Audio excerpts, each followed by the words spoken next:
केसरिया से मन जोगी हुआ रे, दिल झूमे देखो मतवारा हुआ रे, केसरिया से मन जोगी हुआ। हर पल मनाओ केसरी त्योहार। विमल, बोलो जुबान केसरी। नमस्कार, न्यूज के इकलौते फैमिली शो न्यूज की पाठशाला में आपका स्वागत है। मैं हूं विद्यानाथ झा। सोना, पेट्रोल महंगा हुआ, अब मोदी इसके बाद और कौन कौन से बड़े स्टेप उठाने वाले। इधर कांग्रेस छाती पीट रही, उधर विदेश निकल गए मोदी। यूएई के साथ मोदी ने कौन सी डील कर डाली है। अबू धाबी की धरती से मोदी को सुनकर पूरी दुनिया हैरान रह गई। मोदी ने ऐसा क्या कह दिया। एलपीजी पर नया समझौता भी हुआ। देश में कोल गैस भी बनने जा रहा है। क्या सच में गैस इंपोर्ट की झंझट खत्म होने जा रही है? क्या गजब होने वाला है? पाठशाला में डिटेल चैप्टर। 4 दिन पहले पीएम मोदी ने कहा था कि भैया सोना मत खरीदो। लोग नहीं माने, पैनिक बाइंग शुरू हो गई, जिसके बाद इंपोर्ट ड्यूटी बढ़ाई गई। सोना 10,000 महंगा हो गया कि लो भाई अब खरीद लो सोना। और इसी तरह पेट्रोल के लिए पीएम मोदी ने पहले अपील की थी कि पेट्रोल बचाओ, कम यूज करो, ज्यादा करोगे तो दिक्कत बढ़ेगी, लेकिन बहुत से लोग नहीं माने। तो तेल कंपनियों ने डीजल पेट्रोल की जो कीमत है उसको बढ़ा दिया, महंगा कर दिया उसको। मतलब पीएम मोदी सीधी उंगली से घी निकालना चाहते थे, लेकिन मजबूरी में अब उन्हें उंगली टेढ़ी करनी पड़ रही। अगर लोग उनकी बात मान गए होते तो शायद हार्ड स्टेप उठाने की नौबत कम पड़ती या फिर नहीं पड़ती। आप देखिए कि तेल कंपनियों ने पेट्रोल और डीजल के दाम 3-3 रुपए बढ़ा दिए हैं। यानी दिल्ली में पेट्रोल की नई कीमत अब 97 रुपए 77 पैसे प्रति लीटर हो गई है और डीजल के नए दाम 90 रुपए 67 पैसे प्रति लीटर हो गई है। भाई अगर सरकार कुछ कहती है तो पूरे हालात पर सोच विचार करने के बाद ही कहती है। मोदी ये अपील अपने फायदे के लिए थोड़ा ना कर रहे थे कि नहीं भाई मेरा फायदा हो जाएगा, मेरी जेब भर जाएगी, ऐसा थोड़ा ना कर रहे थे मोदी। देश हित में वो ये ऐलान कर रहे थे, अपील कर रहे थे कि भाई थोड़ा सा बचत कर लीजिए। इसलिए हम सभी लोगों को चाहिए कि पीएम की अपील को माने। लेकिन कांग्रेस को देखिए कि अलग ही छाती पीट रही है। तेल के दाम बढ़ने पर कांग्रेस आई तौबा मचाए हुए, और इसी वजह से कांग्रेस और बीजेपी के बीच ऑयल प्राइस को लेकर डेटा वॉर छिड़ गया। किसके क्या दावे हैं उसके बारे में भी आज आपको बताने वाला हूं। लेकिन आप देखिए कि इसी कांग्रेस की मनमोहन सरकार में जब जब तेल के दाम बढ़े तब तब पीएम मनमोहन से लेकर वित्त मंत्री पी चिदम्बरम तक ने तेल के दाम बढ़ाने के समर्थन में कैसे कैसे तर्क दी। आज वो सारे पुराने बयान आपको सुनवाने वाला हूं। इधर पीएम मोदी यूएई निकल गए, वहां यूएई के साथ भारत ने कौन सी डील कर डाली और इस डील से क्या फायदा होने वाला है, इसके बारे में डिटेल में आज आपको बताने वाला हूं। यूएई में मोदी का कैसे शानदार स्वागत किया गया, आसमान से लेकर जमीन तक कैसे मोदी मोदी हो गया, आज एक एक तस्वीर आपको दिखाने वाला। अबू धाबी की धरती से पीएम मोदी ने हॉर्मुज को लेकर ईरान को ऐसा संदेश दिया कि दुनिया हैरान रह गई। मतलब जो बात ट्रंप चीन जाकर जिनपिंग से नहीं बुलवा पाए, वो बात मोदी ने ईरान के पड़ोस में बैठकर कह दी। वो बयान सुनाऊंगा आपको कि प्रधानमंत्री नरेंद्र मोदी ने ऐसा क्या कह दिया जिससे पूरी दुनिया हैरान रहेगी। इसके अलावा आपको बताऊंगे कि भारत के हाथ जादू की ऐसी कौन सी छड़ी लगने वाली है कि भारत को यूरोप गैस और एथेनॉल का इंपोर्ट करने की जरूरत नहीं पड़ेगी। भारत की जमीन में दबा कोयला कैसे गजब का कमाल करने वाला है, इसके बारे में भी डिटेल में आपको बताऊंगा। लेकिन पहले ये ट्रेलर देखिए।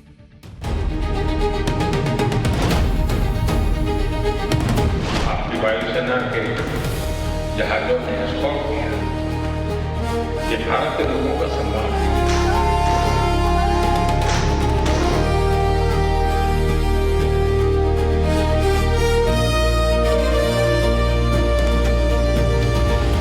हॉर्मुज को फ्री, ओपन और सेफ बनाए रखना ये हमारी सबसे बड़ी प्राथमिकता है।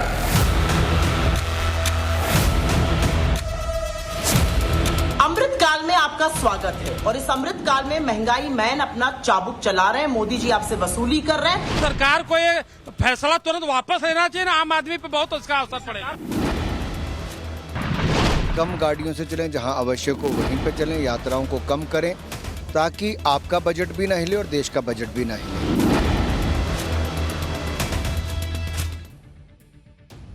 4 घंटे में आप क्या कुछ कर सकते हैं, ये सवाल मैं आपसे इसलिए पूछ रहा हूं क्योंकि आज पीएम मोदी ने अपने महज 4 घंटे के यूएई दौरे में वो कर दिखाया जो दुनिया हैरान रह गई देख। यूएई दौरे पर गए पीएम मोदी ने सिर्फ 4 घंटे में $5 अरब का इन्वेस्टमेंट भारत ले आने का इंतजाम कर दिया है। कुछ लोग पीएम मोदी के इस विदेश दौरे पर सवाल खड़े कर रहे थे। विपक्ष तो यह कह रहा था कि लोगों को विदेश जाने से रोककर पीएम मोदी खुद विदेश दौरे पर निकल गए। अरे भाई, मोदी ने सैर सपाटे के लिए थोड़ा ना विदेश जाने का तय किया है या अपील की कि भाई आप लोग मत जाइए, मैं घूम के आता हूं। किसी काम से जाने के लिए वो उन्होंने तय किया होगा कि जाना है तो वहां से कुछ लेकर आना है, तो काम के लिए वो गए हैं और काम करके आ रहे हैं। 4 घंटे में उन्होंने जो कर दिया वो कर लेंगे क्या आप? आज से 5 देशों के दौरे पर निकले प्रधानमंत्री नरेंद्र मोदी सबसे पहले यूएई पहुंचे, जहां में 4 घंटे के शॉर्ट स्टॉपेज में उनका जो मिनट टू मिनट का शेड्यूल था, सब काम धाम निपटाकर पीएम मोदी यूएई से यूरोप के लिए निकल गया जो सब कर। लेकिन यूरोप जाने से पहले यूएई की अपनी छोटी सी विजिट में भारत का बड़ा फायदा कैसे प्रधानमंत्री नरेंद्र मोदी ने करवा दिया, इस फायदे के बारे में आज आपको बताने वाले। आज भारत और यूएई के बीच निवेश और समझौतों को लेकर कई फाइलों पर दस्तखत हुए। भारत और यूएई के बीच रणनीतिक रक्षा साझेदारी के लिए एक फ्रेमवर्क पर समझौता हुआ। रणनीतिक पेट्रोलियम भंडार पर एमओयू एक्सचेंज किया गया। एलपीजी यानी कि लिक्विफाइड पेट्रोलियम गैस के इंपोर्ट पर समझौता हो गया। भंडार में शिप रिपेयर क्लस्टर स्थापित करने पर एमओयू साइन हो गया, एक्सचेंज हो गया। इसके अलावा भारतीय इंफ्रास्ट्रक्चर, आरबीएल बैंक और सम्मान कैपिटल में 5 अरब अमेरिकी डॉलर के निवेश का ऐलान किया। इन समझौते के बाद पीएम मोदी ने क्या कहा, आप एक बार सुनिए। हमारी कॉम्प्रिहेंसिव स्ट्रेटेजिक पार्टनरशिप को निरंतर नई ऊंचाइयों तक पहुंचाने के लिए मैं आपका हृदय से बहुत बहुत अभिनंदन करता हूं। जनवरी में आपकी भारत यात्रा के दौरान हमने आपस से सहयोग को क्वालिटेटिवली अपग्रेड करने पर सहमति जताई। इतने कम समय में भी हमने सभी विषयों में उल्लेखनीय प्रगति की।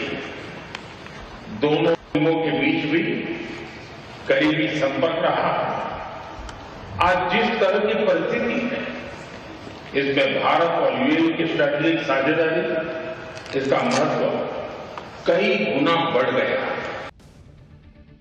28 फरवरी से ईरान ने हॉर्मूज पर पहरा बिठा रखा है, यानी कि आज करीब 2.5 महीने हो गए, लेकिन ईरान हॉर्मूज खोलने को तैयार नहीं है। ईरान को डर है कि अगर उसने हॉर्मूज खोल दिया तो अमेरिका का जो जहाज है वो हथियार भरकर वहां पहुंच जाएगा और फिर ईरान हॉर्मूज से अपना कंट्रोल हमेशा हमेशा के लिए खो देगा। ईरान का डर अपनी जगह है, लेकिन आप देखिए कि इससे पूरी दुनिया का कितना बुरा हाल हो रहा है। दुनिया भर के देश एनर्जी क्राइसिस से निपटने के लिए तमाम तरह के इंतजाम करने में जुट गए। खुद भारत भी इसकी मार से अछूता नहीं है। पीएम मोदी भी 2-2 बार ऊर्जा संकट से निपटने के लिए पेट्रोल बचाने की अपील जनता से कर चुके हैं। इसलिए यह बहुत जरूरी है कि हॉर्मुज खुले, वहां से गुजरने वाले जहाजों को सेफ रास्ता मिले और किसी भी जहाज पर हमले ना हो। लेकिन यह होगा कैसे? ये तभी होगा जब पूरी दुनिया ईरान को भरोसा देगी कि हॉर्मुज पर उसका कब्जा है वो बना रहेगा और अमेरिका का कब्जा कभी नहीं होने देंगे। आप देखिए कि ट्रंप ने हॉर्मुज खुलवाने के लिए एड़ी चोटी का जोर लगा दिया हुआ है, अपने सारे घोड़े खोल दिए हुए हैं। और चीन जाकर भी ट्रंप ईरान के पक्के यार शी जिनपिंग से यह नहीं कहलवा पाए कि भाई हॉर्मुज खोल दो। लेकिन जो काम कोई नहीं कर पाता वो पीएम मोदी सीना ठोक कर करते, चाहे पुतिन के मुंह पर युद्ध बंद करने की अपील हो या फिर हॉर्मुज खोलने की बात। पीएम मोदी भारत की आवाज हर मंच पर उठा देते हैं और बेधड़क उठाते हैं, बेरोक टोक उठाते हैं। आज भी जब प्रधानमंत्री नरेंद्र मोदी यूएई में मौजूद थे, तब उन्होंने यूएई के राष्ट्रपति शेख मोहम्मद बिन जायद के सामने कह दिया कि हॉर्मुज खुलना चाहिए और वहां से गुजरने वाले जहाजों पर किसी तरह का हमला नहीं होना चाहिए। पीएम ने कहा कि हॉर्मुज का मुद्दा भारत की प्राथमिकता में है। सुनिए। हॉर्मुज को फ्री, ओपन और सेफ बनाए रखना, ये हमारी सबसे बड़ी प्राथमिकता है। इस विषय में अंतर्राष्ट्रीय कानूनों का पालन आवश्यक है। ब्रदर, भारत हर परिस्थिति में यूएई के साथ कंधे से कंधा मिलाकर खड़ा है और आगे भी खड़ा रहेगा। जल्द से जल्द शांति और स्थिरता की बहाली के लिए भारत हर संभव सहयोग।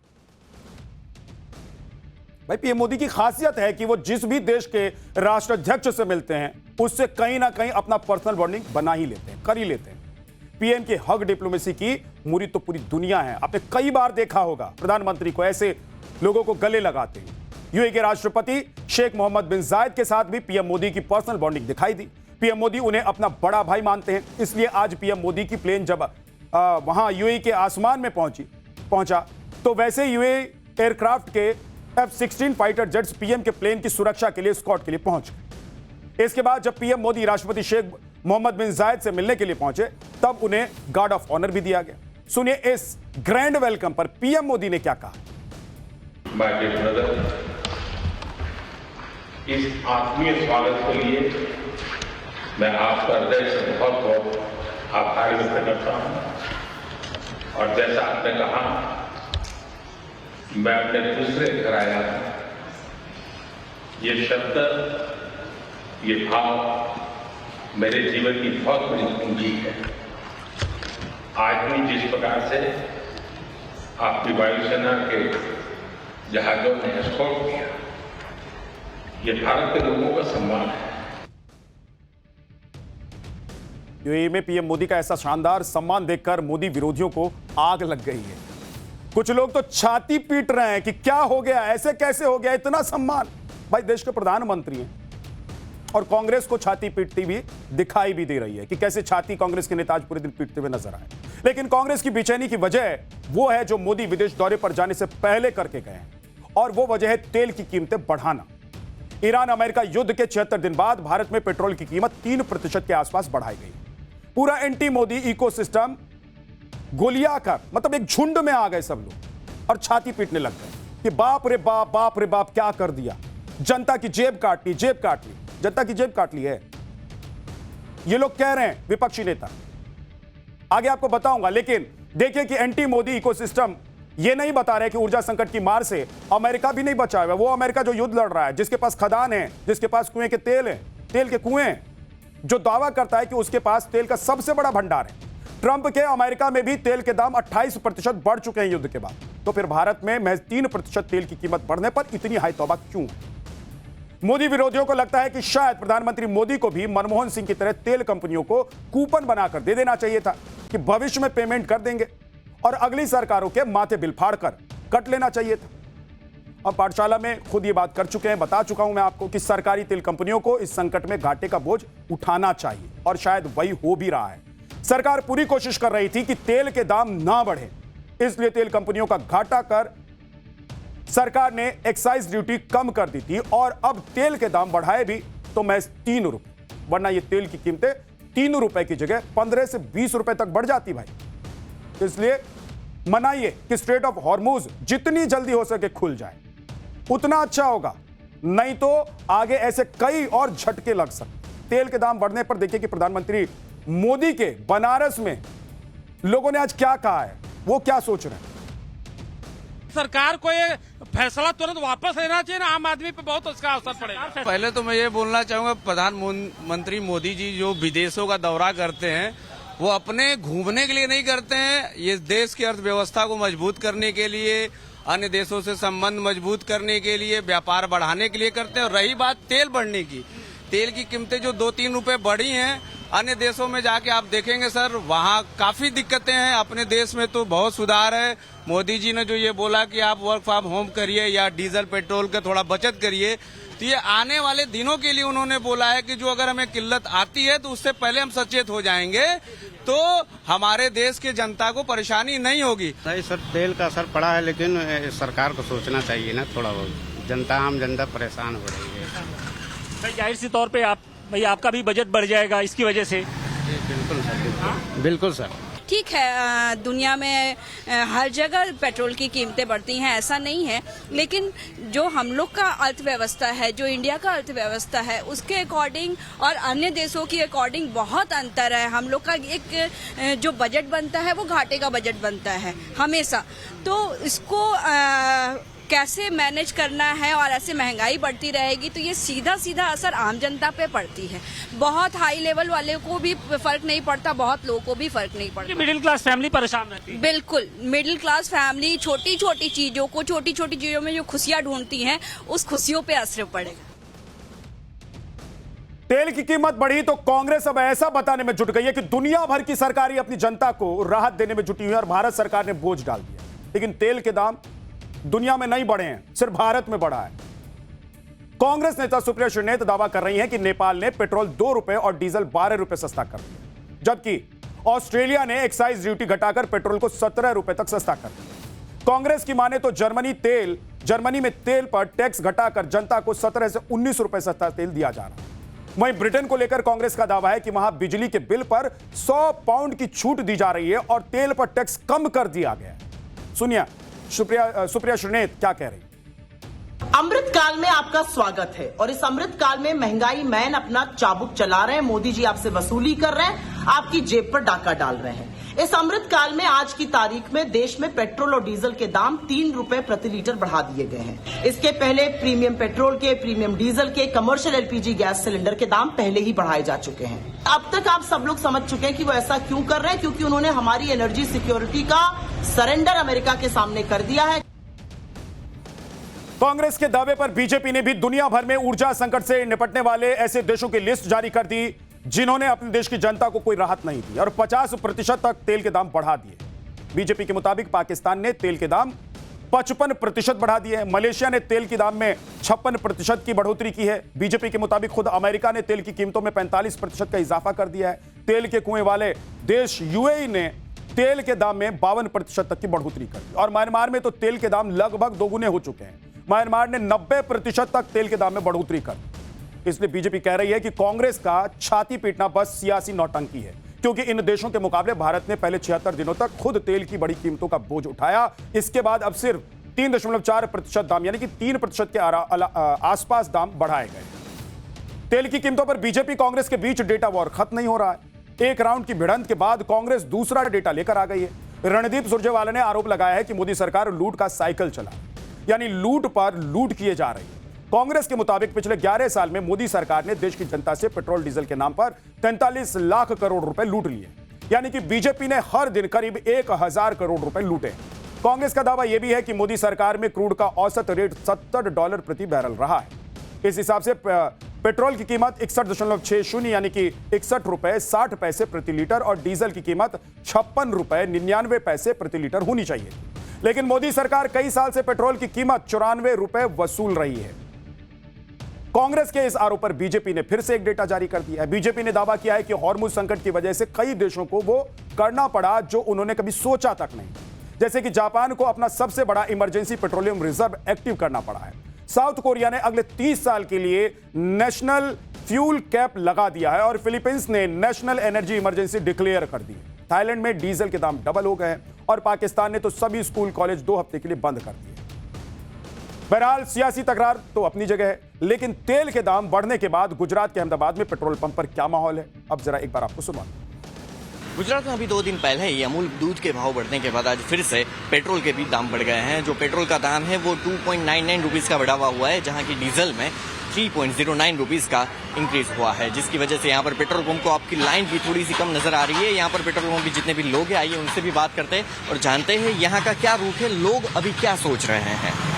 मेरा कहना ये है कि भाव बढ़ा है, पर अभी क्या करें, जरूरत है तो बढ़ाना तो पड़ेगा, क्योंकि अपने रोजिंदा व्यवहार में चलना है तो बढ़े तो अपना जरूरत है तो बढ़ाना तो पड़ेगा ही, बिना पेट्रोल के तो चलेगा नहीं।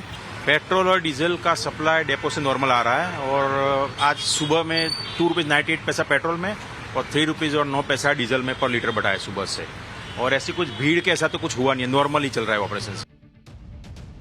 3 रुपए तेल के दाम बढ़ने पर कांग्रेस ऐसे छाती पिट रही है जैसे सरकार ने क्या ही गजब कर दिया, लूट लिया है, लूट मचा दी सरकार ने। लेकिन इसी के बाद बीजेपी ने कांग्रेस की मनमोहन सरकार के टाइम के ऐसे ऐसे बयान जारी कर दिए जिसमें खुद मनमोहन सिंह, पी चिदम्बरम और कांग्रेस के तमाम नेता पेट्रोल के दाम बढ़ने के समर्थन में ऐसे ऐसे तर्क देते हुए नजर आए जो आपके गले तक नहीं उतरेगा। एक बार सुनिए।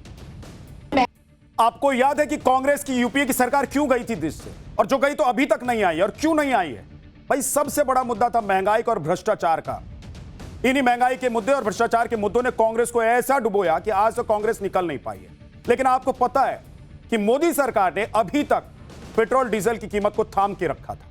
कई लोगों ने सवाल उठाया कि जब कच्चे तेल की कीमत कम हुई तब तो सरकार ने तेल की कीमत कम नहीं की। भाई अभी जो घाटा चल रहा था उसकी भरपाई जो हो रही थी वो कहां से हो रही थी? अभी जो चल रहा था वो कैसे चल रहा था? युद्ध के बाद से अब तक जो भारत में, हमारे देश में केंद्र सरकार ने या तेल की कंपनियों ने कीमत में कोई इजाफा नहीं किया। 76 दिन तक, 76 दिन सोचिए कि कितना होता है, और पूरी दुनिया में क्या क्या 90% तक तेल की कीमत बढ़ा दी कुछ देशों ने। तो अब यह हालत हो गई थी, अब पानी नाक से ऊपर जाने लग गया था। अब लगा था सरकार को और तेल कंपनियों को कि अगर अब नहीं थोड़ा सा बढ़ाएंगे, अब अगर थोड़ी बजट की बात नहीं करेंगे तो हाल यह हो जाएगा कि बांग्लादेश और पाकिस्तान। तो बांग्लादेश और पाकिस्तान बनना है क्या? 3 रुपए के लिए इतना हाई तौबा मचाया। लेकिन एक बात यह भी है कि अभी संकट के हालात विश्व भर में हैं, और यह संकट भारत पर ना आए, इसके लिए हमको, आपको, सबको थोड़ा संयमित रखना है, थोड़ा बचाव करना है। सरकार जो कह रही है कुछ सोच समझ कर कह रही है, आगे आने वाले संकट को कम करने के लिए ही कह रही है। पाठशाला में अगला चैप्टर, जिसमें बताऊंगा आपको जिनपिंग की डायरी से क्या चुरा कर पढ़ना चाहते थे ट्रंप, चीन दौरा खत्म, जिनपिंग को लेकर ईरान ने ऐसा क्या कह दिया कि ट्रंप को लग गई आग, ईरान का साथ और पुतिन का विश्वास, मोदी के अरब और यूरोप दौरे पर दुनिया की नजरें क्यों टिकी हुई हैं, क्या बड़ा होने वाला है। तेल संकट को लेकर हाहाकार मचा हुआ है, ईरान अमेरिका के बीच युद्ध तो रुका हुआ है, लेकिन हॉर्मुज पर दोनों देश अभी भी अड़े हुए, जिसकी वजह से पूरी दुनिया के होश उड़े हुए हैं। पूरी दुनिया परेशान है कि भाई कितनी जल्दी हॉर्मुज खुल जाए, ये जो संकट है ये टल जाए, नहीं तो बर्बाद हो जाएंगे, कई देश बर्बाद हो जाएंगे। और जिन देशों की इकोनॉमी टिकी हुई है इस पर, उसका सोचिए कि क्या होगा। अभी तक पाकिस्तान युद्ध रुकवाने के लिए दलाली कर रहा था, आपको मैंने कई बार बताया, लेकिन ईरान और अमेरिका के सामने पाकिस्तान की भी पोल खुल गई है, जिसके बाद ट्रंप सीधे चीन पहुंच गए। जब ट्रंप पूरे लाव लश्कर के साथ चीन पहुंचे तो दुनिया को लगा कि युद्ध खत्म हो जाएगा, हॉर्मुज का रास्ता भी खुल जाएगा, तेल का संकट भी खत्म हो जाएगा, लेकिन ये तो पूरी हवाबाजी। आज ट्रंप का 3 दिन का चीन का दौरा खत्म हो गया, ट्रंप वापस अमेरिका लौट गए, लेकिन दोनों देशों की तरफ से ईरान और हॉर्मुज को लेकर स्टैंड क्लियर नहीं हुआ, यानी कि कोई ठोस बातचीत नहीं हो पाई। चीन की तरफ से यह कहा गया कि युद्ध खत्म होना चाहिए और बातचीत ही इसका एकमात्र रास्ता है, तो अमेरिका भी अपनी बात पर अड़ा रहा कि भाई ईरान का न्यूक्लियर प्रोग्राम किसी हाल में स्वीकार नहीं करूंगा। यानी ना तो चीन ने ईरान के न्यूक्लियर प्रोग्राम पर खुलकर कुछ कहा और ना ही अमेरिका ने हॉर्मुज को खोलने की चीन की अपील पर कोई ठोस वादा किया। ट्रंप और जिनपिंग में ईरान को लेकर कौन सा पेच फंस गया, क्यों डील नहीं हुई, यह सब बताने वाला हूं आप। इधर पीएम मोदी रूस और ईरान के साथ बैठक करके आज यूएई भी पहुंच गए, और पीएम मोदी जब खाड़ी देश पहुंचे तो किसने क्या कह दिया कि भारत ही ईरान और अमेरिका युद्ध बंद करवा सकता है, यह आज आपको बताने वाला हूं किसने कहा ये।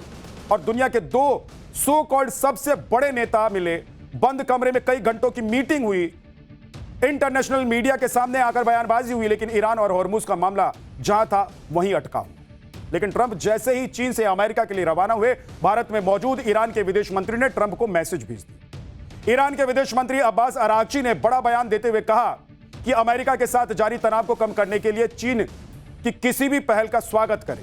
अगर बीजिंग शांति का समर्थन करने के लिए आगे आता है तो ईरान पूरी तरीके से तैयार है, क्योंकि चीन न सिर्फ ईरान का करीबी साझेदार है बल्कि उसके तेल का सबसे बड़ा खरीदार भी है। चीन को मीडिएटर बनाने वाली ईरान की पहल को डोनाल्ड ट्रंप ने सिरे से खारिज कर दिया है।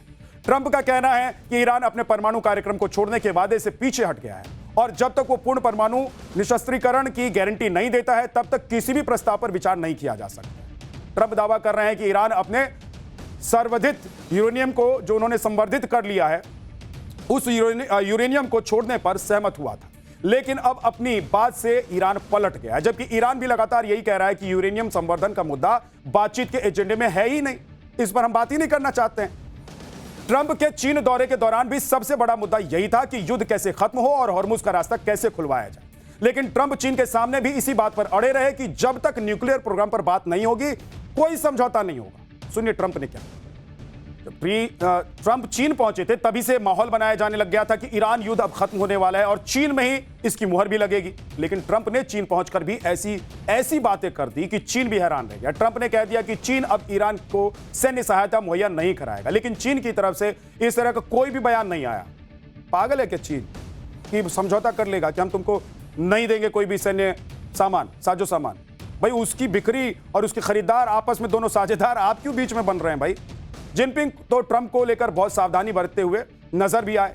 चीन के दौरे के आखिरी दिन जिनपिंग उन्हें बीजिंग के हाई सिक्योरिटी कॉम्प्लेक्स भी लेकर गए, जहां पर उन्होंने गार्डन की सैर उन्हें करवाई। और इस बीच ट्रंप ने जिनपिंग से पूछ लिया कि क्या दूसरे देशों के राष्ट्रपति या प्रधानमंत्री को भी यहां लाया जाता है। इस सवाल पर जिनपिंग सक पका गए। देखिए, वहीं ट्रंप की एक और तस्वीर सामने आई जिसे देखकर दुनिया भर में ट्रंप के खूब मजे लिए जा रहे हैं। दरअसल मीटिंग के दौरान जब जिनपिंग बोलने के लिए खड़े हुए तो ट्रंप ने उनकी डायरी में ताका झांकी शुरू कर दी। दुनिया के 2 टॉप लीडर्स की बैठक में ऐसा भी हो सकता है किसी ने सोचा भी नहीं था, लेकिन ट्रंप तो ट्रंप है, वो हमेशा कुछ ऐसा कर जाते हैं जो कोई सोच भी नहीं सकता है। ट्रंप ने बिना हिचक जिनपिंग के डायरी के पन्ने पलटने शुरू कर दिए, लेकिन ट्रंप यहां थोड़ा गच्चा खा गए। बताया जा रहा है कि जिनपिंग ने जो भी नोट्स बनाए थे वो मंदारिन लैंग्वेज यानी कि जो चीनी भाषा है उसमें लिखी हुई थी, इसलिए ट्रंप ने 2 पन्ने पलटने के बावजूद डायरी झट से उन्होंने बंद कर दी और कुछ समझ नहीं पाए। एक बार फिर से देखिए कि क्या हुआ और इस पर पूरी दुनिया भर में क्यों चर्चा हो रही है और लोग क्यों इस पर बात कर रहे हैं कि भाई ये क्या हो रहा था। ये देखिए, ये दुनिया का सबसे ताकतवर इंसान जो अपने आप को कहता है कि मैं दुनिया को जैसे चाहूं वैसे घुमा सकता हूं, वो जिनपिंग की डायरी को खोलते हैं। ये शिष्टाचार में भी नहीं आता है, लेकिन डोनाल्ड ट्रंप है, कुछ भी कर सकते हैं। और उन्होंने डायरी खोल दी, 2 पन्ने पलट लिए। बाद में उनको पता चला कि भाई ये जो लिखा हुआ है तो मैं पढ़ ही नहीं सकता हूं जिस लिपि में लिखा हुआ। इस दौरे की एक और तस्वीर चर्चा में है। जब ट्रंप और जिनपिंग ज्वाइंट स्टेटमेंट देने के लिए आए तो ट्रंप कुर्सी पर बैठने के बाद असहज दिखाई दी। वो ठीक से कुर्सी पर बैठ भी नहीं पा रहे। चर्चा तो ये हो रही है कि ट्रंप को जानबूझकर कस्टमाइज्ड कुर्सी दी गई थी, यानी कि छोटी कुर्सी दे दी गई थी ताकि मीडिया के सामने ट्रंप का कद जिनपिंग से कम दिखाई दे। जबकि सच्चाई यह है कि ट्रंप की लंबाई जिनपिंग से करीब 10 इंच तक ज्यादा है और यह भी कहा जा रहा है कि चीन ट्रंप को दुनिया के सामने कमतर दिखाना चाहता। सिर्फ ट्रंप और जिनपिंग की ट्यूनिंग ही खराब नहीं थी इस दौरे के दौरान, बल्कि अमेरिका और चीन के अधिकारी भी आपस में भिड़ गए। मीडिया रिपोर्ट्स के मुताबिक चीनी सुरक्षा अधिकारियों और अमेरिकी सीक्रेट सर्विस में टकराव भी हो गया। चीनी अधिकारियों ने अमेरिकी हथियारबंद एजेंट को एंट्री ही नहीं दी। हवाला दिया गया कि टेंपल ऑफ हेवन में हथियार ले जाना प्रतिबंधित है। अधिकारियों में बहस की वजह से कार्यक्रम में आधे घंटे की देरी भी हो गई। एक टेलीग्राफ संवाददाता ने कहा, जब से हम आए हैं हमने कई टकराव देख लिए। ट्रंप के साथ चीन पहुंचे अमेरिकी डेलीगेशन को वहां से बहुत सारे गिफ्ट भी मिले थे, लेकिन अमेरिकी अधिकारियों ने एक भी गिफ्ट अमेरिका ले जाने की मंजूरी नहीं दी। व्हाइट हाउस के संवाददाता के मुताबिक अमेरिका के स्टाफ ने चीन से मिली सभी चीजें उनसे ले ली और चीन से मिले बर्नर फोन से लेकर पिन तक उनसे ले ली गई सभी सामान प्लेन में चढ़ने से पहले ही डस्टबिन में फेंक दिया। विमान में चीन से कोई भी चीज लाने की अनुमति नहीं है। बीजिंग में ट्रंप और शी जिनपिंग की बैठक के बीच ताइवान से भी बड़ा अपडेट आया है। ताइवान के एयर स्पेस में अचानक बड़ा बदलाव देखने को मिला है। ताइवान के रक्षा मंत्रालय ने दावा किया है कि रोज उड़ान भरने वाले चीनी फाइटर जेट पिछले 24 घंटे में बिल्कुल नजर नहीं आए, जबकि 7 चीनी नौसैनिक जहाज इस क्षेत्र में एक्टिव। ट्रंप का चीन दौरा तो फेल साबित हुआ ही, उधर रूस को पीएम मोदी से उम्मीद जग गई। दिल्ली आए रूस के विदेश मंत्री ने भारत को लेकर ऐसा बयान दिया है जिससे पाकिस्तान को बड़ा झटका लग सकता है। रूस के विदेश मंत्री सर्गेई लावरोव ने कहा है कि अमेरिका और ईरान के बीच जारी तनाव में भारत लॉन्ग टर्म मीडिएटर हो सकता है। इधर ट्रंप और जिनपिंग में बात नहीं बनी, उधर पीएम मोदी ईरान और रूस के विदेश मंत्री से मीटिंग करके यूएई पहुंच गए। ईरान को लेकर पीएम मोदी का स्टैंड बिल्कुल क्लियर है। जब पीएम मोदी यूएई पहुंचे तो उन्होंने यूएई के लिए क्या कहा वो एक बार सुन लीजिए। यूएई पर हुए हमलों की हम कठोर निंदा करते हैं। यूएई को जिस तरह निशाना बनाया गया है ये किसी भी रूप में स्वीकार्य नहीं है। ब्रदर, इन कठिन परिस्थितियों में आपने जिस संयम, करेज और विजडम का परिचय दिखाया है यह बहुत ही सराहनीय है। राष्ट्रीय एकता, सुरक्षा और क्षेत्रीय अखंडता को बनाए रखने में आपके नेतृत्व में उठाए गए कदमों का हम अभिनंदन करते हैं। पाठशाला में अब धार भोजशाला पर आए कोर्ट के ऐतिहासिक फैसले का चपटा।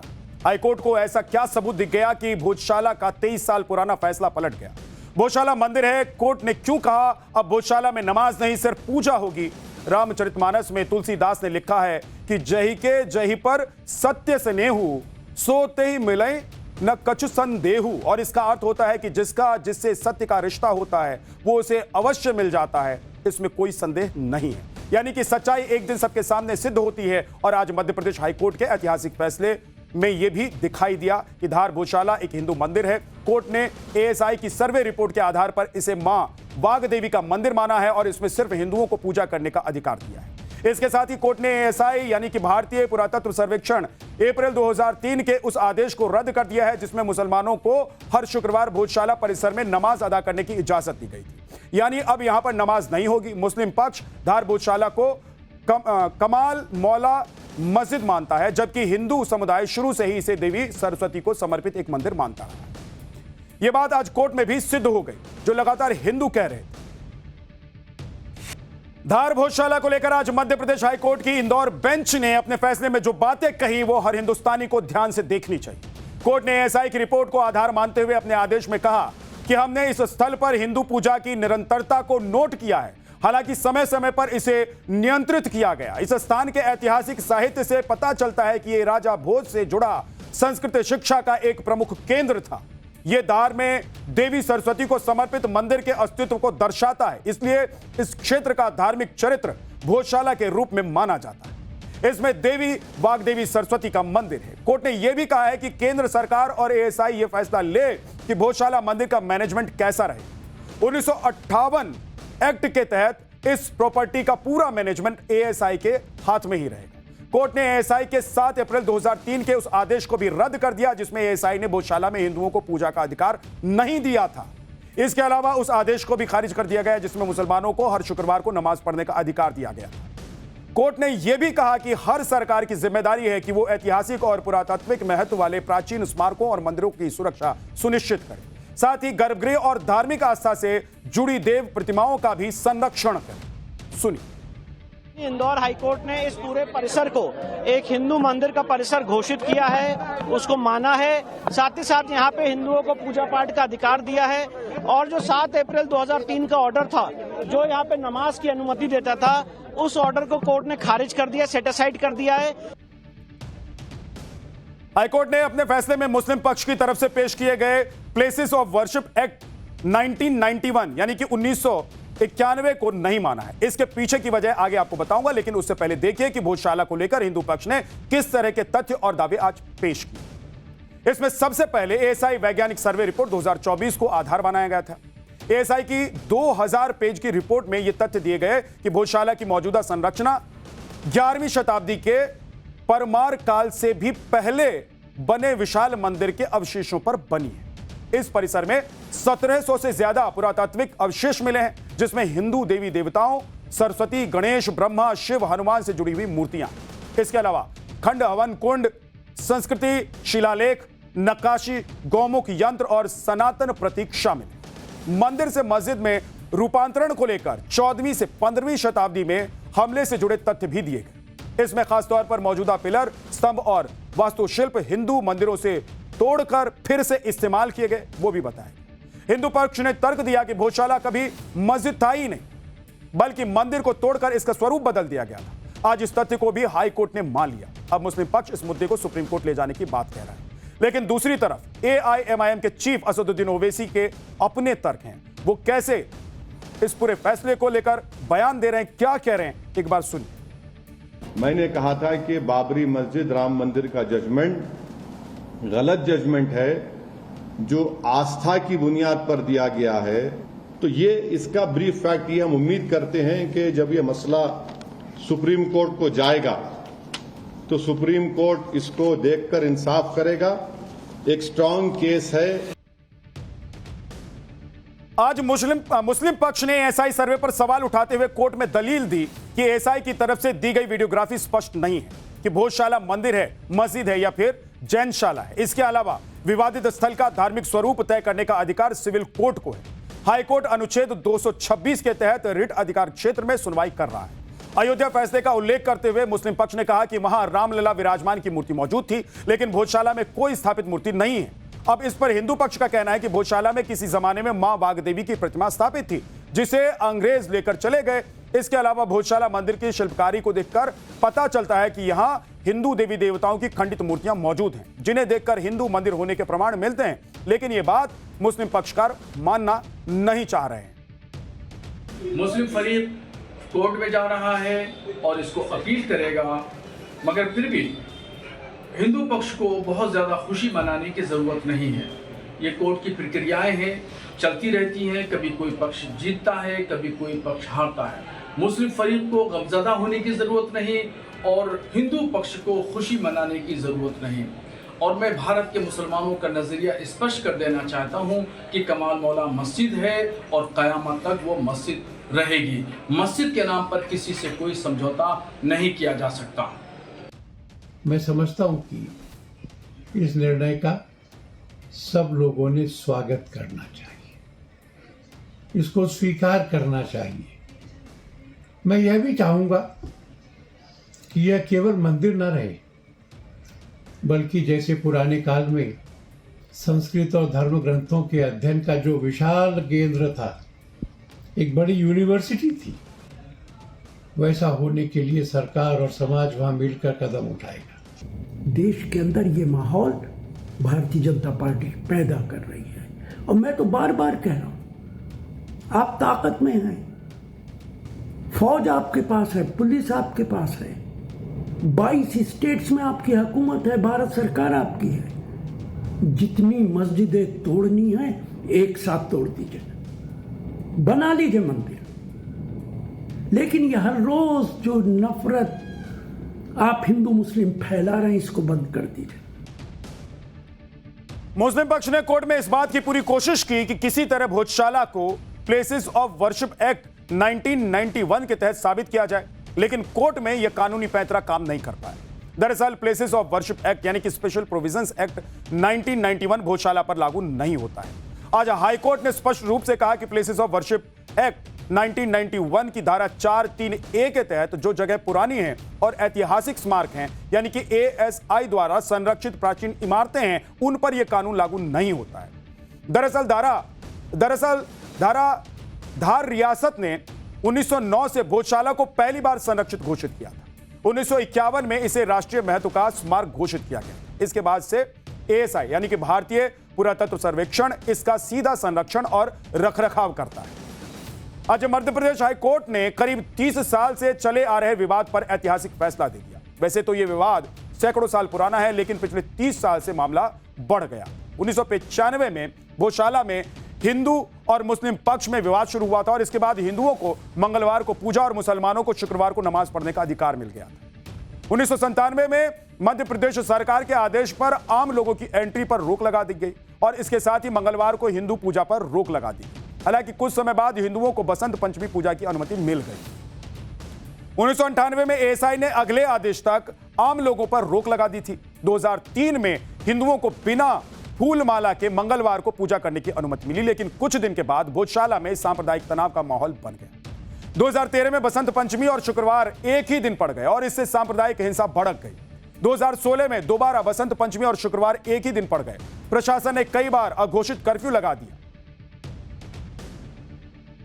के फैसले की समीक्षा करेंगे। हमारे खिलाफ जो फैसला हुआ आर्गूमेंट के खिलाफ, तो यकीनन हम लोग सुप्रीम कोर्ट जाएंगे। उसमें सुप्रीम कोर्ट में प्रथम वक्त में ही जाके चुनौती देंगे और मुझको लगता है कि सारे आर्गूमेंट के बाद हम न्यायालय का सम्मान करते हैं, लेकिन ये जो फैसला आया है इसके खिलाफ हम सुप्रीम कोर्ट में अपील करेंगे। भोजशाला को लेकर आज इंदौर हाईकोर्ट ने जो फैसला दिया है उसमें ASI की टीम के द्वारा पेश की गई रिपोर्ट की सबसे बड़ी भूमिका रही। ASI ने इस रिपोर्ट को पूरे वैज्ञानिक आधार पर तैयार किया था। आज आपको उस तकनीक के बारे में जानना चाहिए जिससे यह बात साबित हुई कि भोजशाला एक हिंदू मंदिर है। इस सर्वे के लिए ASI ने GPR GPS तरीके से वैज्ञानिक सर्वे किया। GPR का मतलब होता है ग्राउंड पेनिट्रेटिंग रडार। यह जमीन के अंदर कई लेवल पर जांच करने की तकनीक है। इसमें जमीन के नीचे 10 से 20 मीटर तक अवशेषों का 3D इमेजिंग किया जाता है। इसमें रडार पल्स भेजकर जो सब सरफेस होता है वो फीचर किया जाता है, जैसे कि पुरानी दीवारें, नींव, मूर्तियां आदि का पता लगाती है और GPR से हिंदू मंदिर से संबंधित संरचनाओं के संकेत मिले। यह GPR मशीन एक एंटीना के जरिए इलेक्ट्रोमैग्नेटिक तरंगे जमीन के अंदर भेजती हैं। जब ये तरंगे जमीन में जाती हैं तो चीजों से टकराकर प्रतिबिंब के रूप में वापस आ जाती हैं और कंप्यूटर पर 3D या फिर 2D इमेज बन जाती है। भोजशाला परिसर में बनी इमारतों की उम्र पता करने के लिए कार्बन डेटिंग प्रक्रिया का इस्तेमाल भी किया गया है। आगे बढ़ने से पहले आपको मां वाग्देवी सरस्वती की वो मूर्ति दिखा देता हूं जो इस समय लंदन के एक म्यूजियम में रखी गई है। ये वो मूर्ति है। ऐसा कहा जाता है कि 1880 में मेजर किनकेड नाम का एक अंग्रेज इस मूर्ति को लंदन लेकर चला गया था। बाद में इसे लंदन के British museum great Russell street में रख दिया गया। यानी कि मां सरस्वती की जिस मूर्ति की स्थापना करके राजा भोज ने शिक्षा का मंदिर शुरू किया था वो अब म्यूजियम के अंदर है। पिछले कई सालों से इस मूर्ति को भारत लाने की कोशिश की जा रही है। कोर्ट में दाखिल याचिका में इस मूर्ति को लंदन से वापस लाने की मांग भी रखी गई। कोर्ट ने यह भी कहा कि जो मां सरस्वती, मां वाग्देवी की प्रतिमा ब्रिटिश म्यूजियम लंदन में रखी हुई है उसको वापस लाने के लिए जो हमारे प्रत्यावेदन है सरकार उस पर गौर करे। पाठशाला में अब अगला चैप्टर, नीट चोरी का मास्टरमाइंड कैसे पकड़ा गया, कई चेहरे बेपर्दा हुए, भाईचारा भतीजा तो पकड़े ही गए।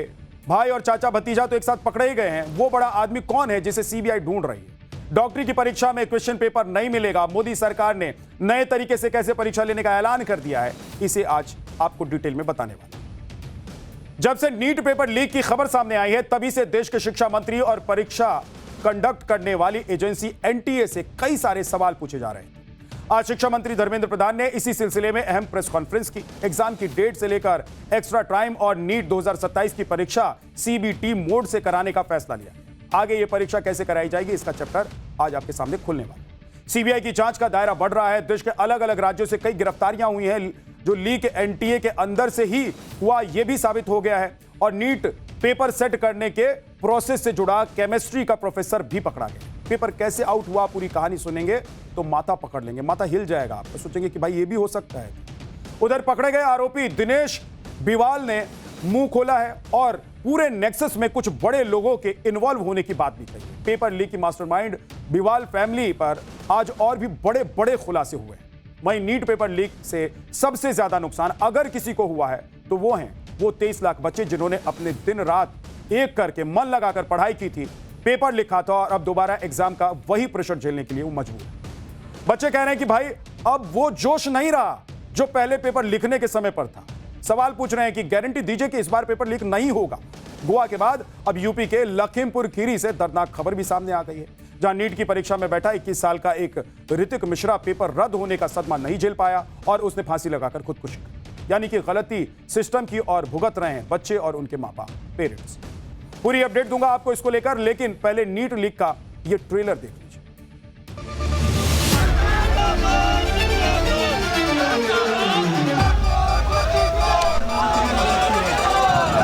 अगले साल से परीक्षा, इसकी जो मूल जड़ है ओएमआर, अगले साल से नीट की परीक्षा कंप्यूटर बेस्ड टेस्ट से होगी। सर अपना 100% दे दिया था, अब बस किसी तरह से अपने आप को हिम्मत जुटा के दोबारा तैयारी कर रहे हैं। अगली बार वाला लीक हो ना हो, इसकी भी क्या गारंटी है? उसका भी तो कोई भरोसा नहीं है कि वो लीक होगा कि नहीं होगा।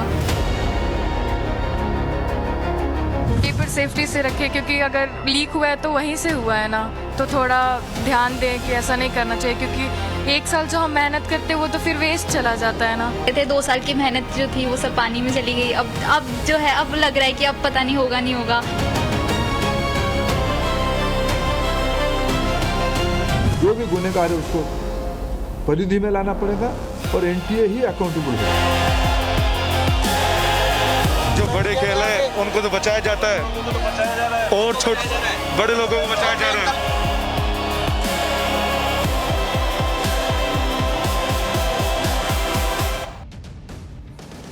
नीट पेपर लीक में सीबीआई एक्शन मोड में है। भद पिटने के बाद सबके सब नींद से जागे हुए हैं कि पूछिए मत, ऐसे जागे हुए, ऐसे भाग रहे हैं। जांच कहां तक पहुंची है ये आगे आपको बताऊंगा, लेकिन उससे पहले बताता हूं कि नीट परीक्षा पर आज क्या क्या ऐलान हुआ है, यानी कि कौन कौन सी बड़ी खबर आई है। नीट की रद्द हुई परीक्षा 21 जून को होगी। एग्जाम के लिए 14 जून तक एडमिट कार्ड जारी हो जाएंगे। परीक्षा दोपहर 2 बजे से शुरू होकर शाम 5:15 तक चलेगी। री एग्जाम में छात्रों को 15 मिनट का एक्स्ट्रा टाइम मिलेगा। शिक्षा मंत्री धर्मेंद्र प्रधान ने आज प्रेस कॉन्फ्रेंस करके दावा किया कि इस बार परीक्षा माफिया को नहीं छोड़ेंगे। नीट पेपर लीक के जितने भी गुनहगार होंगे उन्हें उठाकर जेल में डालेंगे ही। एक बार शिक्षा मंत्री ने क्या कहा है और कैसे भरोसा दिलाया है छात्रों को, सुनिए। राधाकृष्णन कमेटी को शब्दशः इम्प्लीमेंट किया, उसके बावजूद भी ये दुर्घटना हुई। इसलिए हमने पहला हमारे निर्णय हुआ कि हम परीक्षा को इस बार रद्द करते हैं। सीबीआई ने त्वरित कार्रवाई शुरू किया है। इस बार सीबीआई तह तक जाएगी, कहाँ वो कमांड चेन पे ब्रीच हुई है, एनटीए में जो कमियां उसको सुधारना पड़ेगा, जो भी गुनहगार है उसको परिधि में लाना पड़ेगा और एनटीए ही अकाउंटेबल होगा। जब से पेपर आउट की खबर आई तब से ही शिक्षा मंत्री के जवाब का इंतजार किया जा रहा था। वो जवाब आज आया। शिक्षा मंत्री कह रहे हैं कि ये कमांड चेन कहां से ब्रीच हुई है इसकी जांच होगी और सीबीआई इसकी तह तक जाएगी। शिक्षा मंत्री के इस बयान के कुछ ही घंटों के बाद सीबीआई ने लातूर से एक केमिस्ट्री प्रोफेसर को भी धर दबोचा है। महाराष्ट्र के लातूर से गिरफ्तार ये प्रोफेसर ही नीट पेपर लीक का मास्टरमाइंड बताया जा रहा है। वैसे मैं ये बात क्लियर कर देता हूं कि अभी तक ऐसा कहा जा रहा है, हो सकता है कि कल कोई दूसरा मास्टरमाइंड निकल कर आए। अभी तक जो कहा जा रहा है वो मैं आपको बता रहा हूं। वैसे जांच एजेंसियों के मुताबिक यही शख्स पेपर लीक की पहली कड़ी है। सीबीआई की जांच में सामने आया है कि पुणे का केमिस्ट्री लेक्चरर जो है पीवी कुलकर्णी एनटीए की तरफ से परीक्षा प्रक्रिया से जुड़ा हुआ था और एनटीए वो एजेंसी है जिस पर डॉक्टरी की परीक्षा कराने का जिम्मा है और इसी एनटीए की परीक्षा नेटवर्क से जुड़े कुलकर्णी तक नीट यूजी के क्वेश्चन पेपर की पहुंच हासिल हुई। अप्रैल 2026 के आखिरी हफ्ते में कुलकर्णी ने पेपर लीक का प्लान बनाया। आरोपी मनीष वाघमारे की मदद से कुलकर्णी ने कुछ छात्रों को इकट्ठा किया। मनीष वाघमारे को सीबीआई पहले ही 14 मई 2026 को गिरफ्तार कर चुकी है। कुलकर्णी ने पुणे के अपने घर पर कुछ छात्रों के लिए स्पेशल कोचिंग क्लास चलाई और इस क्लास में कुलकर्णी ने सवाल, उनके ऑप्शंस और सही जवाब छात्रों को डिक्टेट किए। छात्र उन सवालों को अपनी कॉपी में लिखते चले गए और जांच में सामने आया कि वही सवाल 3 मई 2026 को हुए नीट यूजी परीक्षा में आ गए। मतलब प्रोफेसर साहब गेस्ट क्वेश्चन कहकर वो ओरिजिनल सवाल बता रहे थे जो उन्हें शायद पहले से ही पता था, जो परीक्षा में पूछा जाना था। नहीं तो गेस्ट क्वेश्चंस ऐसे होता है क्या कि 150 सवाल डिट्टो चले आएंगे। कभी देखा है आपने, कभी सुना है आपने अपने पूरे जीवन में, अपनी पूरी पढ़ाई में कि सारे सवाल 90% सवाल मैच कर जाएंगे? इसीलिए शक शुरू हुआ, जांच शुरू हुई। ऐसा नहीं हो सकता कि 90% सवाल गेस्ट क्वेश्चन पेपर में मैच कर जाए। और यहीं से पूरे मामले का भंडाफोड़ होता है, यही आधार बना। पिछले 24 घंटे में सीबीआई ने देश भर में कई जगहों पर छापेमारी की। इस दौरान कई अहम दस्तावेज बरामद किए, इलेक्ट्रॉनिक गैजेट्स और मोबाइल फोन जब्त किए गए हैं। अब इनकी फॉरेंसिक और तकनीकी जांच की जा रही है। प्रोफेसर कुलकर्णी के अलावा 8 और आरोपियों को गिरफ्तार किया गया। इसमें जो पहला नाम है वो है शुभम खैरनार, यश यादव, मनीषा वाघमारे, धनंजय लोखंडे, संतोष जायसवाल और राजस्थान का बिवाल परिवार। नीट के नटवर लाल बिवाल ब्रदर्स अपने ही घर में डॉक्टर बनाने की फैक्ट्री लगाकर बैठे हुए और इस परिवार के 3 सदस्यों को पकड़ा गया है। राजस्थान, हरियाणा, महाराष्ट्र और दिल्ली तक फैले इस नेटवर्क की परतें अब एक एक करके खुलती जा रही है। लेकिन सबसे ज्यादा चर्चा उस बयान की हो रही है जो गिरफ्तारी के वक्त आरोपी दिनेश बिमवाल ने दिया है। सुनिए फिर, अब आपको आगे बताऊंगा कि और क्या क्या हुआ। पर जो लोगों को बचाया जाता है और एक आम आदमी को परेशान किया जाता है। जो बड़े मुद्दे हैं, जो बड़े खेल है, उनको तो बचाया जाता है और बड़े लोगों को बचाया जा रहा है। आरोपी दिनेश कह रहा है कि बड़े लोगों को बचाया जा रहा है और छोटे लोगों को गिरफ्तार किया जा रहा है। मतलब वही थ्योरी, बड़ी मछली पर कोई हाथ नहीं डालता। हो सकता है ये सच भी हो, लेकिन आजकल फैशन हो गया है, जैसे कोई चोरी चकारी में पकड़ा जाता है तो ऐसे ही इमोशनल और आदर्श की बातें की जाती है, बताई जाती है कि हम तो बहुत छोटे वाले, छोटी मछली हैं, बड़ी बड़ी मछलियां हैं। अब बड़ी मछली जब सामने आएगी तो माना जाएगा ना भाई कि आप छोटी वाली मछली हैं। अभी तो आपको मान के चल रहे हैं लोग कि भाई आप ही ने सब कुछ किया है। कई बार ऐसी बातें सच भी हो जाती हैं कि शुरुआत में छोटी मछलियां हाथ आती है और बड़ी मछली बाद में हाथ आती है। अगर ऐसा होगा तो वो भी पता चल जाएगा। बाकी इस बयान से गंभीर सवाल भी खड़े हुए हैं। क्या गिरफ्तार किए हुए आरोपी सिर्फ बिचौलिए हैं और कौन से बड़े लोग इसमें शामिल हैं? लेकिन मैंने पहले भी आपको कहा है कि ये दिनेश बिवाल भी कोई दूध का धुला हुआ नजर नहीं आ रहा। परिवार जो है, पूरा परिवार, बिवाल परिवार जो है, बिवाल प्रॉपर्टी के नाम से रियल एस्टेट का कारोबार करता है। लेकिन जांच में अब सिर्फ परिवार की प्रॉपर्टी नहीं, पूरे परिवार की मेडिकल एंट्री सवालों में है। जांच में पता चला है कि मांगी लाल बिवाल का बेटा विकास और बेटी प्रगति सरकारी मेडिकल कॉलेज में पढ़ रहे हैं। घनश्याम बिवाल की बेटियां पलक और सानिया भी नीट क्लियर कर चुकी हैं। वहीं दिनेश बिवाल की बेटी गुंजन को भी मेडिकल कॉलेज मिला। यानी कि एक ही परिवार के 5 सदस्य डॉक्टरी की पढ़ाई कर रहे हैं। सवाल उठता है कि सब डॉक्टर बन रहे हैं, एक ही परिवार में सब डॉक्टर बन रहे हैं, कैसे भाई, क्यों? कहीं वही बात तो नहीं जो आप भी सोच रहे हैं? जांच एजेंसियों को पता लगाना होगा कि इसमें सच क्या है। लेकिन इस पूरे केस का सबसे चौंकाने वाला जो चेहरा है वो है ऋषि बिवाल का। जांच एजेंसियों का दावा है कि इस साल दिनेश बिवाल अपने बेटे ऋषि के लिए नीट का पेपर हासिल करना चाहता था, क्योंकि उसका बेटा ऋषि पढ़ने में उतना अच्छा नहीं था कि वो नीट की परीक्षा को क्लियर कर ले, पास कर ले, और इसीलिए चोरी से बेटे को नीट पास करवाने का प्लान उसने तैयार। ऋषि बिवाल पढ़ाई में इतना कमजोर था कि इस बार उसने ग्रेस मार्क से 12वीं ही पास की और फिजिक्स में उसे 23 नंबर मिले थे, केमिस्ट्री में 29 नंबर ही मिले थे और बायोलॉजी में 34 नंबर मिले थे। ये मार्कशीट जो आप देख रहे हैं, ये वाली मार्कशीट ऋषि बिवाल की है, 12वीं की मार्कशीट है। और इसीलिए सवाल उठ रहे हैं और आपके मन में भी सवाल उठ रहा होगा कि जो बड़ी मुश्किल से 12वीं पास करके आ रहा है जिसके 12वीं में इतने कम नंबर हैं, वो मेडिकल के एग्जाम में बैठेगा और पास हो जाएगा, तो उसके लिए कोई इंतजाम तो करेंगे ना उसके घर वाले। केसरिया से मन जोगी हुआ रे, दिल झूमे देखो मतवारा हुआ रे, केसरिया से मन जोगी हुआ। हर पल मनाओ केसरी त्योहार। विमल, बोलो जुबान केसरी।